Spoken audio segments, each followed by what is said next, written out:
So, hello. The wait is finally over for Impact Point. You have waited a total of 10 minutes for the Grand PokerImania.com coaching for today. And we are trying to go through these 9 max turbos, and 9 max turbos aren't nothing new. But the structure that there is currently on these 9 max turbos, it's way different than what it used to be, so. And it's not completely different, so it's like the first 5 blind levels are different. And the first thing you'll notice is that there are antes in play. And when there are antes in play, then even something like this King 6 off starts to be an enticing hand to play. Actually, I think it's a plus EV open. But there are a lot of situations now that players that are playing with a tighter strategy are going to lose some of their edge. So I like the new structure. I think that if you have been playing with an aggressive strategy yourself, it's going to be either neutral or you are gaining slightly. And I think this is a great change because I think this will encourage there to be more action in the games. And I think it's going to make these games more fun even for the guys that are playing recreationally, so, and everything that makes sit and goes more fun is going to be great. Here we are getting great price, although we are only having a gutshot straight draw, but when we are having 2 overcards, it increases our equity a lot. Like if we would have 9-10 and there would be a king and queen already on the board, you could even fold the flop. And I don't believe that when I'm having an unknown player here. So I'm betting this as value, and I'm going in with ace-king suited. And as we see, if there are players that are going to go all in with ace-8 suited, playing really aggressively to ace-king suited is going to.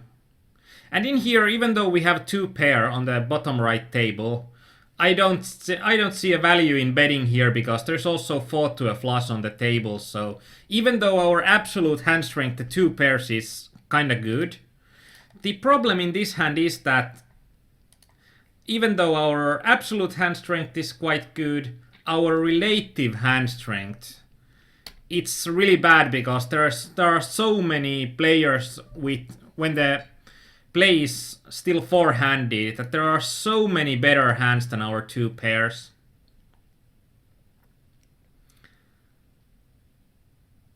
And I don't know where Impact Point gets his ideas. And that's a good point. I'm going to add those stats. Just a moment.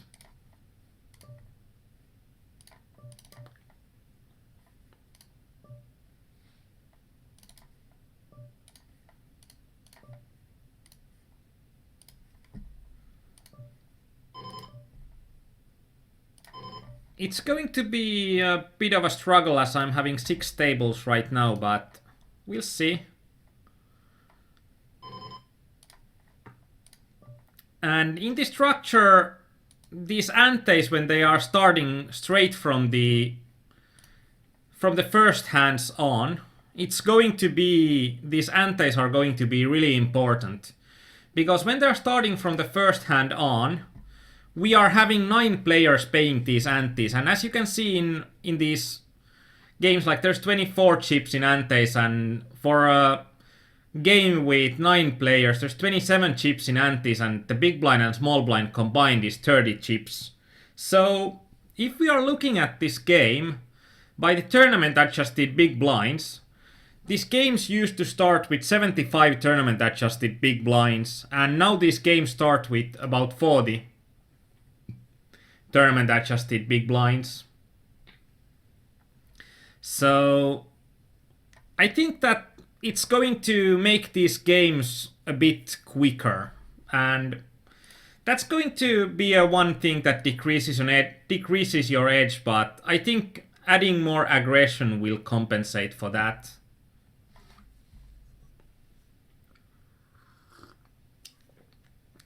And Impact Point says that the light above Arnie's head looks different. Yeah, I'm not wearing my Saint's aura right now, so this is like my tech nerdy aura right now. And it's, for some reason, the aura is much brighter.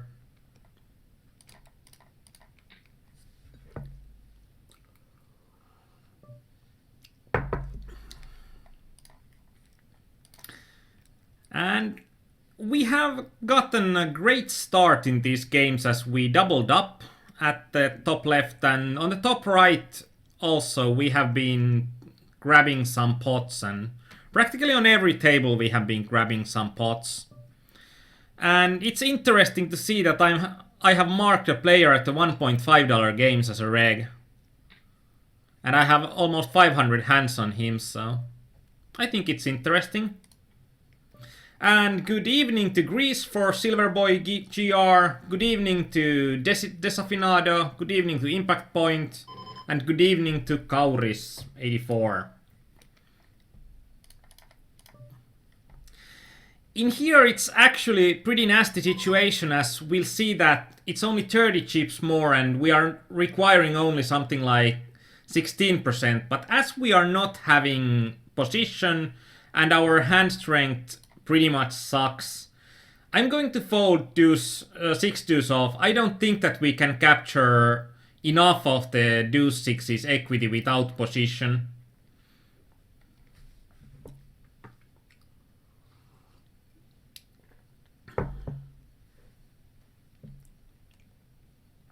And actually I know why this looks different.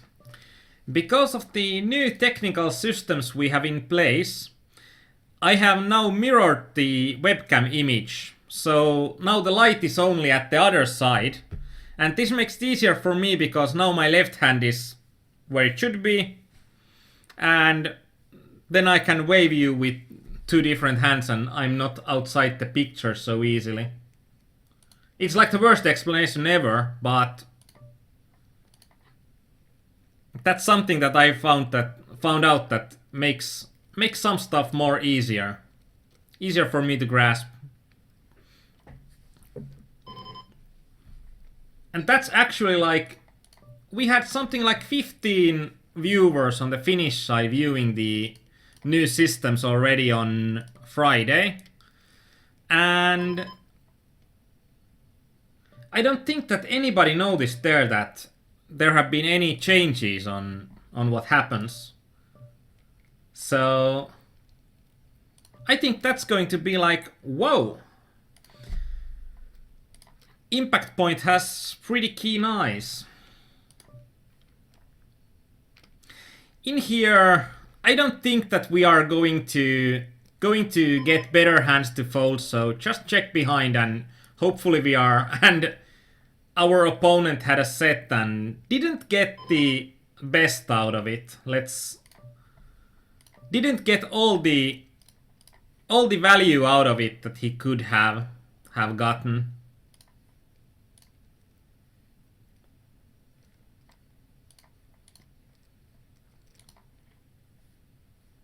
Actually, I need to check this, that I probably bet an IC bet, but then I think that I at least should have given up.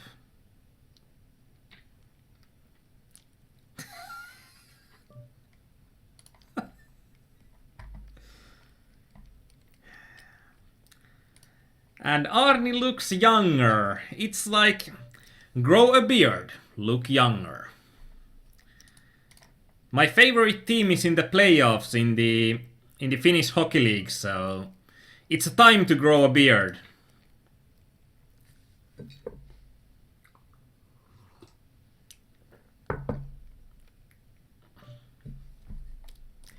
It's like the playoff series time. And Impact Point says that so maybe the software is better. I don't know yet. I'm just hoping that everything works now.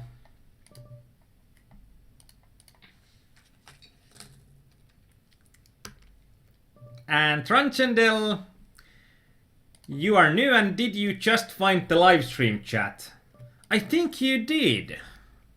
The top secret live stream chat has been found.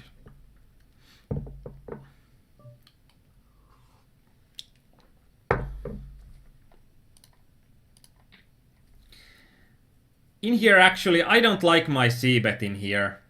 And in general, I think the c-bet sizing, well, it's a paired board, so it's okay, but with a flush draw, it could be half a pot as well. And why I don't like it that much is that we are still three-way. Heads up pot, I think it's a good place to c-bet, but not on a three-way pot, especially that we are not in position. If we would have been in position in a three-way pot, it would have been a completely different situation. And we are getting about 1 in 7 to call. It's going to be enough for our 2 overcards. And if he would have bet like half a pot, I would have folded on the turn, because we don't have. There are like two different flush draws open already. And even though we are having the ace of hearts, and in here I think that we are going to go for whatever makes us the most chips here. I think that when we are having a top pair and great kicker, we are going to have the best hand pretty often, and we are just trying to get the chips in, and when he shoves, it's going to be a happy moment for me.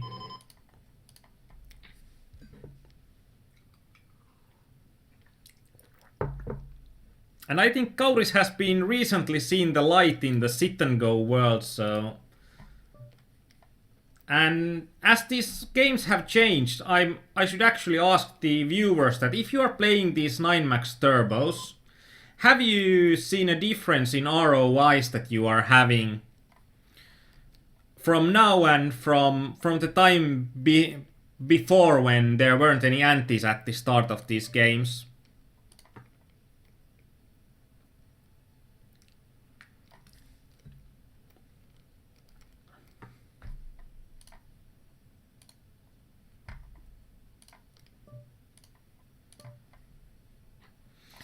Lols a lot, shoves, 337 chips to call, and the pot is 500, so we are requiring for the percentage-ish. I think we are getting them with 10 queen 10 off.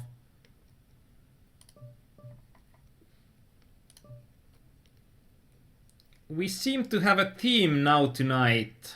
Hymns, nimbuses, and heavens. Now I must prove that that I don't know something. That what on earth is a nimbus?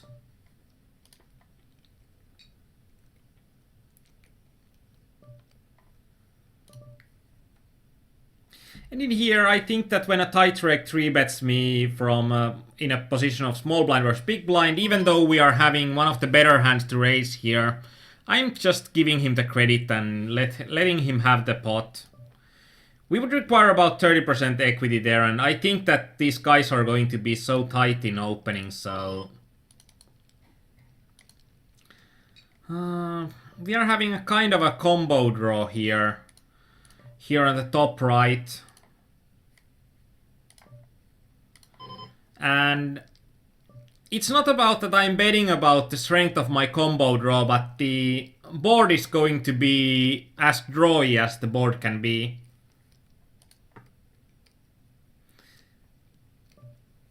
So Nimbus is what I tried to tell as aura. Oh well. Now I'll know something else. I have learned a new English word. And it might become my favorite word.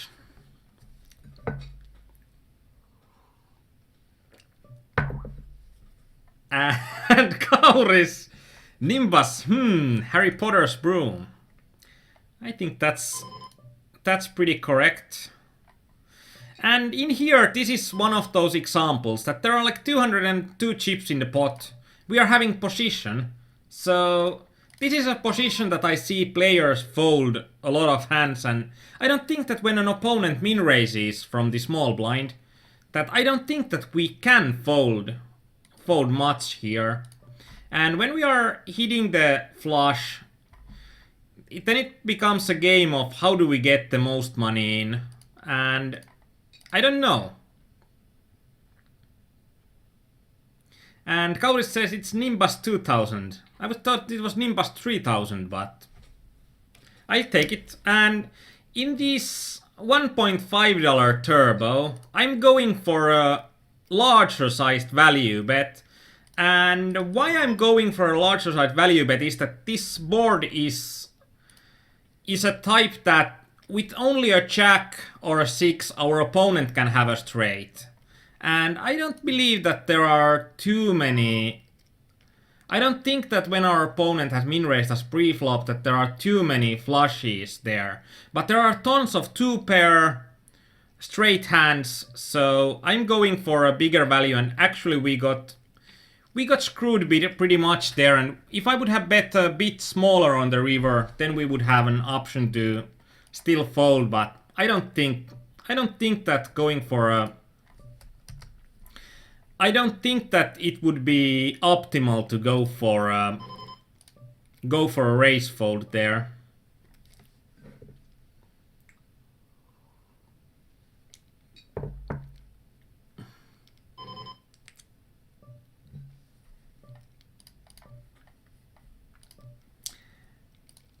But it's a nasty situation when you are yourself in a situation that there are both players are having really wide ranges in a heads up pot, and then the situation, and then your opponent is having like probably the absolute top of his range that he can have. So then it's just about, do I play correctly against his whole range? And I think that in $1.5 games, when I'm having an unknown opponent on a board with 3 to a flush and 4 to a straight, I think that I'm playing it correctly when I'm trying to go for large value.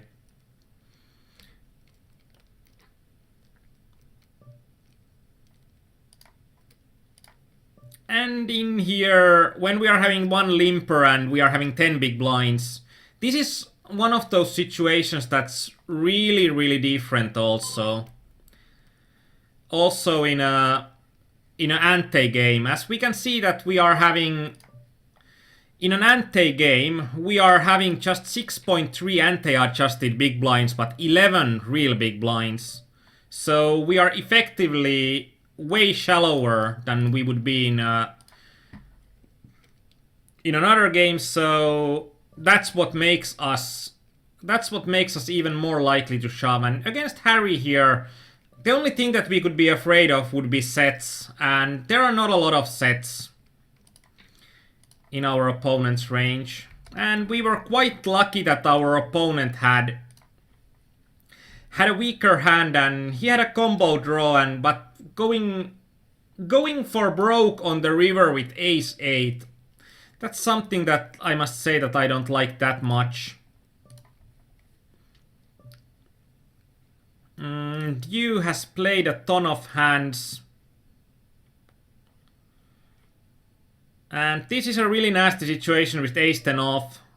I don't think that it's going to be profitable, because this guy has a larger stack size than us, so we are really handcuffed against him by ICM, so we don't want to play against him. And when this guy shoves and he calls, we are effectively then if we are then calling, we are risking more of our chips than, like, if everybody would have folded, this would be a really easy call.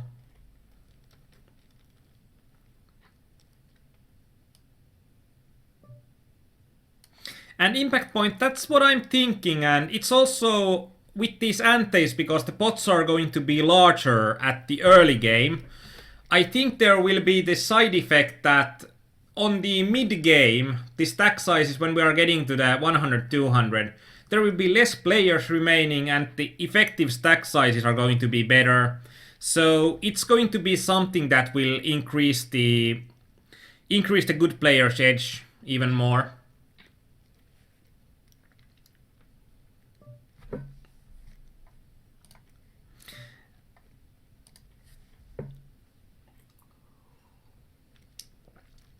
I remember like a year ago when Kauris84, that's one of our original Finnish members that have been here since the start. And when he came to the first English poker coachings and he was going through everything with Google Translate. And now I think he's improving significantly so. And on the bottom right, I think that when I'm seeing a random player in here, I'm going to be slightly more careful. But in the ante games, the range that he can shove, like the King 4 that he's having, I don't think that it's going to even, or Ace 4, it's not like the weakest hand that our opponent can shove. He can shove a lot weaker hands there, so Ace 8, Ace 9 should be a pretty... Ace 9 should be a pretty easy call there. And only against the really needy player, but if it would be without antes and our opponent shoves 10 big blinds, then something like Ace 7 could be a fold. And now Desafinado asked for how to pronounce Nimbus in Finnish, I think. So it's Sadekehä. And I think it uses some vocals that you are not used to. And I think all of these a and are going to be really hard for any southerner or English speaker. On the top left, if this guy, and we don't actually have, like, he's like so unknown here. I think against unknown I'm not shoving this, but it's like when he opens for 360 and effectively we are having something like 3000 chips behind. And I'm then thinking that when I'm having less than 10 times what he raises, I should be thinking about shoving, and I pretty much thought about shoving or folding in there. And I need to be really careful with the bottom left because I don't have time bank in there.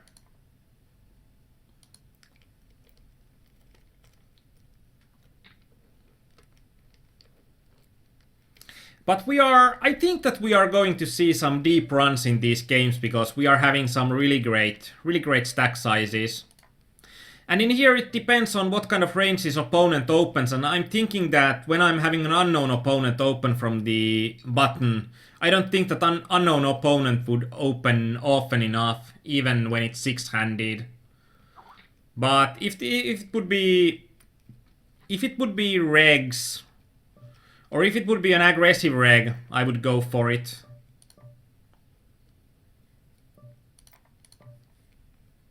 And Silverboy GR asks for, do you think that HUD is important on those stakes since there are many unknown players? I don't think that HUD is that important. HUD always becomes more important the more data you have on your opponents. I think HUD is going to be mostly an aid on that you know that, do you know the player? Is the player a reg or not? Or is the player an unknown? So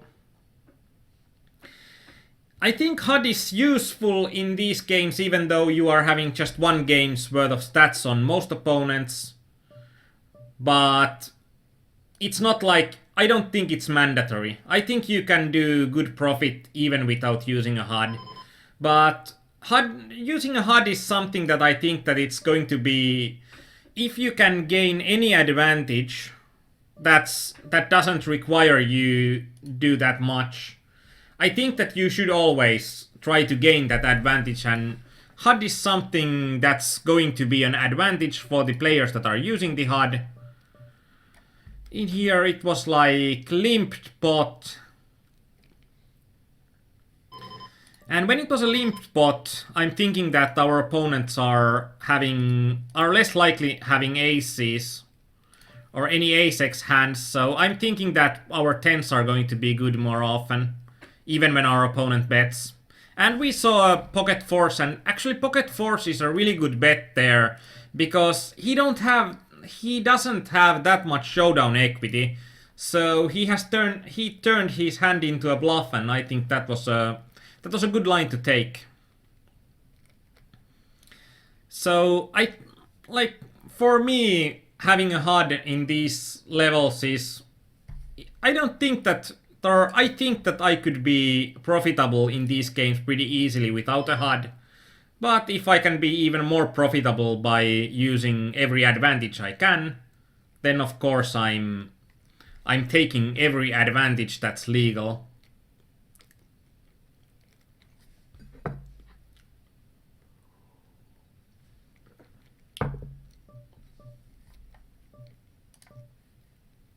In here, ace deuce, I halfway turned it into a bluff because it's going to be a good pre-flop hand, but on post-flop you are just never happy with an ace deuce off.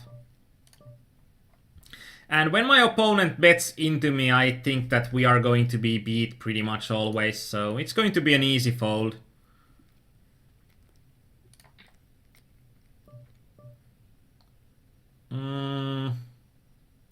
In here, king 9 suited. I think that when we call, we are calling this T-show 77, but folding against the Didikas guys. So, and in here, if our razor would have opened from button or cutoff, I would be shoving pretty instantly.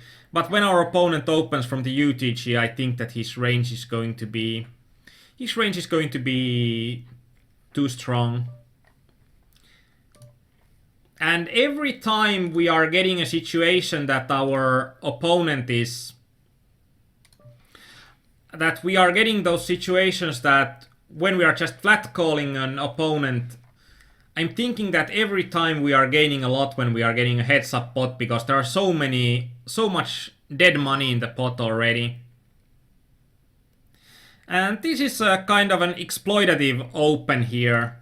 I think that an average opponent will fold too often in this spot, but I think that this hand is not good enough to be shoved, so I'm doing a really exploitative raise fold here. And usually people say that don't raise fold if you are having 10 big blinds, but I think in general in this spot we are thinking about risk reward ratio and making it hard for our opponents to play against us. And that's like a really special play, and it requires that you are thinking how much your opponents are going to fold. And how significant difference there will be that your opponents are 3-bet shoving against you, or how different it would be from the range that they would be calling a shove.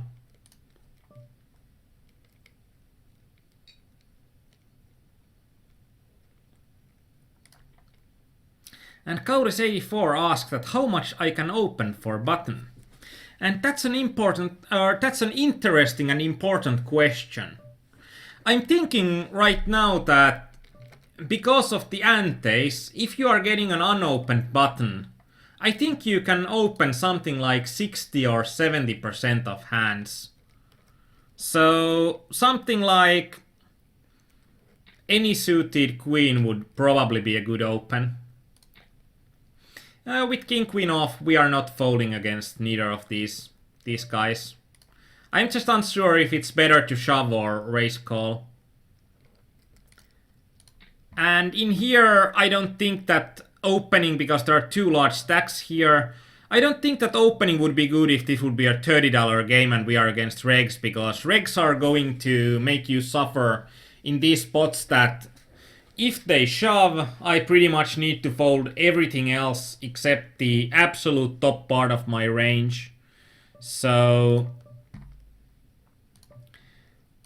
I'm playing this hand pretty much against that I'm playing against unknown players, so...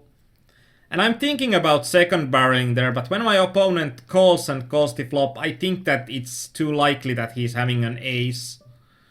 Ace and we are not getting a fold on the turn, so... The more that I have unknown players against me, I'm thinking that they are more likely to play just their own hand, and I don't think that they are very bluff happy in general. And Kauris says that you used to open about 80% 1 year ago, and now I open this place 40 to 45%. I think like in these games right now, when there are antes involved from the start onwards, I'm thinking that you can open more than the 40 to 45%. I think like 40% is pretty okay if there are no antes involved. But when there are antes involved and how often people are going to fold, I think it's going to make opening a lot better, even with weaker hands. And of course that if you are having like players that are calling anything or shoving anything over, so you are having maniacs behind you, then just adjust your ranges.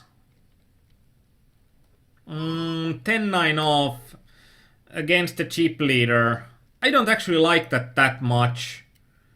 That's something that's going to be pretty close though.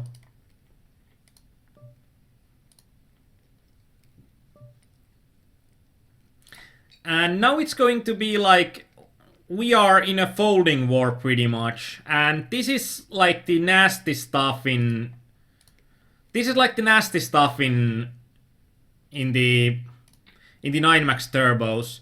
If you are having one player with a really large stack and you are having 3 players with about the same sized stack, you are so screwed and you can just see your equity melt away. And it's kind of sad, but there's not much you can do. Just watch your equity dwindle. But we got lucky and we got a great hand, and I think that if this guy would have shoved, it might be that we would need to even fold the ace-queen. It's actually... I think we would need to fold the ace-queen if this large stack would have shoved. But against this Clio guy, with the even shorter stack than ours, I think it becomes a pretty good call, or a really good call. And Desafinada said, how could you open button for 80% in 50 to 20 big blind stacks? I think that even with 15 to 20 big blind stacks, I think that people are just folding way too much against the button open. And T-Show 77, I knew that he's a known player for somewhere, but I didn't remember that he's from the forums, so... Really nice to see you. If I would have remembered that he's a player from our forums, I would have switched the tables up. And yeah, T-Show, we are not on the same table anymore, so it's good. No worries.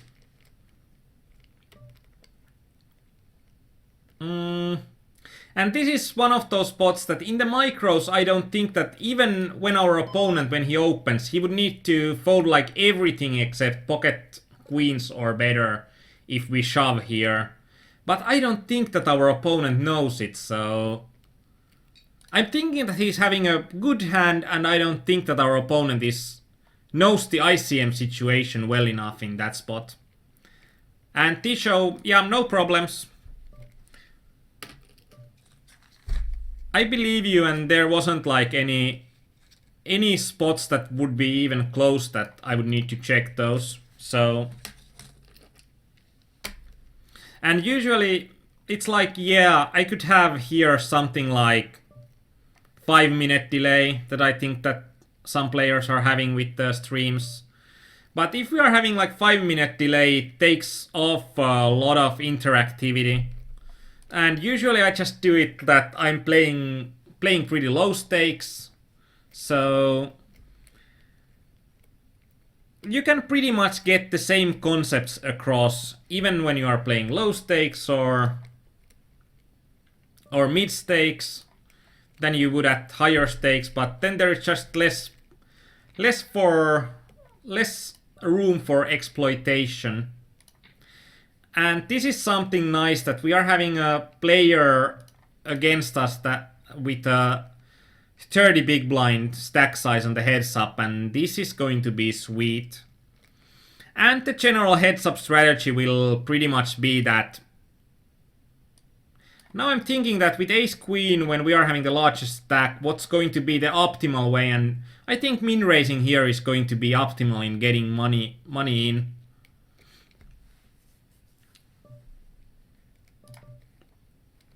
And 550 chips to call. 1400 in the pot. It's going to be an easy call. Like, we are requiring only 25%. And I think even ICM adjusted, we are getting that pretty easily.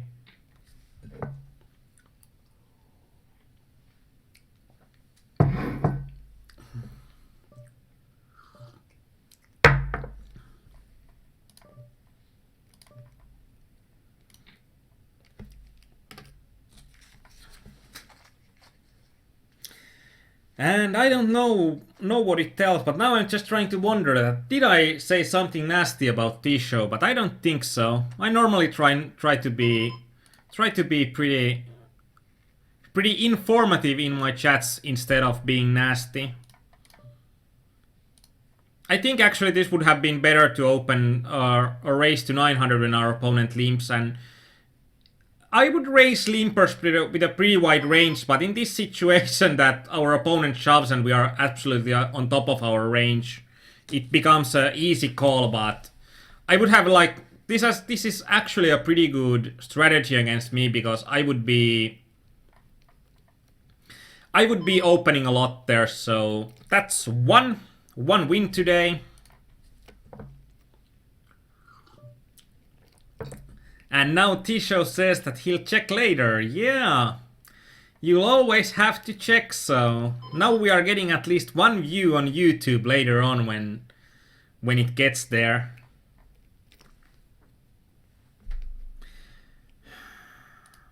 It's nasty. And this opponent had Jack 6 off that. Jack 6 suited, so our Jack 5 off would have been worse than his hand, but not nearly enough, so. And that's one of those spots that we are getting like pretty insane pot odds. But when you don't know about your opponent's range, it gets to be a bit nasty. And that's good. That's good, and I think like our average new video gets somewhere between 300 to 500 views, so you are not the only one viewing. And actually that's going to be time for a commercial break. If you are watching this video on YouTube right now and you are liking the material, please press the like button, and it really means a lot to us that we are getting these videos off to a bigger audience if you are pressing those likes. In here on the top right, we are getting such great odds that even though our hand is pretty much on the top 10% of the weakest hands we are just getting such great pot odds, like 1 in 8, that we need to call. And in here I'm thinking that when I need to go for it, and it's going to be, I'd like it to be the next two hands. I'd like it to be the next two hands, because then there will be extra money in the pot on the small blind and the big blind. And like, beggars can't be choosers, so I think this has been just a game that we haven't had good hands. And it happens in 9max-a-ton. Like, in these 9max turbos, you might have games that you have not gotten any good hands and your stack size has just dwindled. It's part of the game. Like, it's only that if your average game is not like that, if your average game is always that you are just dwindling your stack, you are probably playing too tight. But there will be games for everyone that your stack size is going to dwindle, and there you might have that you are having like half decent hands. But even when you are having half decent hands, it might be that you are not getting opportunities. Like in a 9-max table, there are so many players that are having opportunities to take part in the pot, so there will be a lot of situations that you just don't have good enough hand for that situation. And right table, push, and easy win. It's not easy win, even though my stats might look a bit insane. But it's not an easy win by any means. By any means, if I'm not winning those. If I'm not winning those when money goes in. And I don't see there being much value in betting this guy out of the pot. Because we would still, like, for us to get any chips, we would still need to win this Stimpo guy. And because the Stimpo guy has folded with 3 big blinds, and actually that's something that, when he's the shortest stack here, I don't think that he should fold with 3 big blinds, but that makes it really enticing for me to abuse him as much as I can. So I'm raising any 2 hands against him, so... And Transcendel asks that how does the HUD work? Does the hands reset for 8-max, 7-max, etc.? Actually, now it's a good time for me to show the config.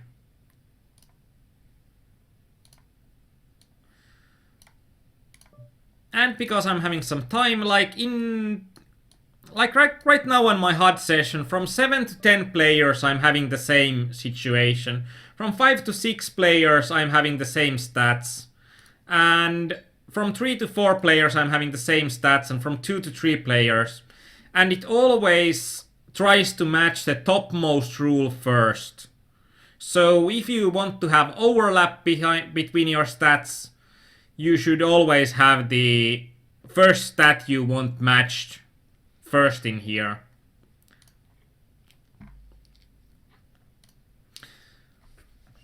And it's a bit different for pretty much every different game what's optimal. And I'm thinking that let's take a 5-minute break here. Let's take a 5-minute break here and let's be back for the mid-stakes sit and goes after that. And Caleon says that not a good idea to filter stats too much. Yeah, I agree. So you shouldn't filter for like only 6-handed hands. And there should be always like the most hands you can get in a situation that plays really similarly. But let's take a 5-minute break and we'll be back in 21:50 Finnish time.